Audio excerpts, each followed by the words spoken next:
Popular rapper Chibuzo Nelson Azubike, better known by his stage name Phyno, has revealed that during his days as a struggling artist, he was advised to join a cult or engage in rituals if he wanted quick fame and success in his music career.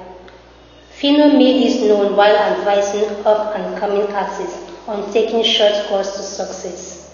According to him, hard work, determination, and resilience were the basic ingredients he believed could make him successful, so he never believed in shortcuts.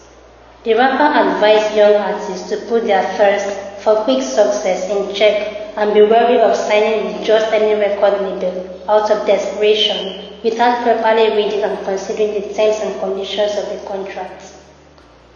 Popular singer Teniola Apata, simply known as Teni, has revealed that she once thought her elder sister, singer Niniola, was jealous of her talent because of her harsh criticism of her voice.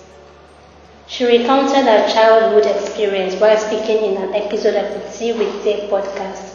Teni recalled rehearsing with her sisters during her childhood. She said her elder sister, Doing, told her that she had a melodic voice, but Niniola insisted that her voice was not sweet.